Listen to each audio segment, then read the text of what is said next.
আবু সাইদ ছাড়া আর কোন আন্দোলনকারী মুখ্য ভূমিকা যারা পালন করেছে তারা কি মৃত্যুবরণ করেছে? করে নাই।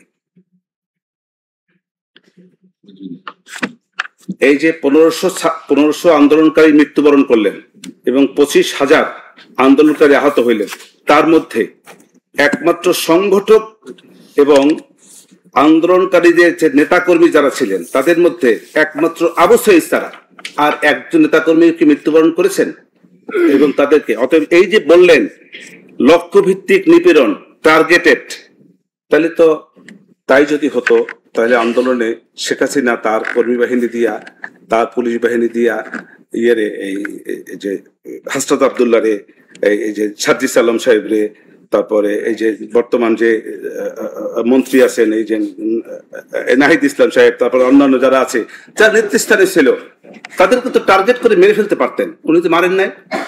অতএব টার্গেটেড, লক্ষ্য ভিত্তিক এই বক্তব্য সঠিক না।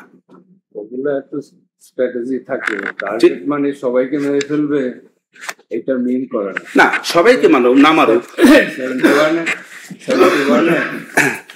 71 আমাদের যে টপ লিডার তিনি তো তাদের পকেটে ছিল, তাকে মারছে। আসম আব্দুর রফকে মারা হয়েছে, আরো যারা নেতা ছিল সবাইকে মারছে, কোন নেতা মারা।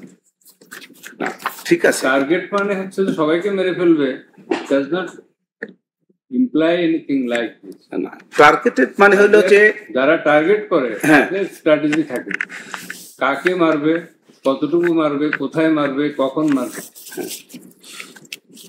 আমার বক্তব্য সেইখানে, যেহেতু তাদের এই যে স্বাধীনতা যুদ্ধে কোন নেতা মারা যায়? কোন যুদ্ধে? স্বাধীনতা এই যে 71 কে মারা গেছে? 71 মারা যাবে কোথায়? তারা তো সব ভারতে ছিল। তাদের কথা যদি বলেন, তারা তো তাদের নেতাদের কথা বলেন, তারা তো ভারতে ছিল, তারা মারা যাবে কোথায়? নাম্বার নেতা তো পাকিস্তান ছিল, সংগঠন মারা গেছে, উনি মারা গেছে। সংগঠক বলতে তো আপনার শুধু 5-6 জন না, আমি বলছি 5-6 জনের কথা আমি বলিও নাই, আমি 5-6 জনের কথা আমি বলিও নাই। আমি বলেছি যে এই যে জুলাই আন্দোলনে যে যোদ্ধা তারা তো 5-6 জন ছিলেন না, সংগঠক ছিলেন কতজন যারা মূল ভূমিকা পালন করেছে। আমরা পয়েন্ট অফ আর্গুমেন্ট আমরা নোট ডাউন করলাম। আপনি বলছেন যে টার্গেটেড যদি হতো তাহলে এই নেতারাও মারা যেত। হ্যাঁ,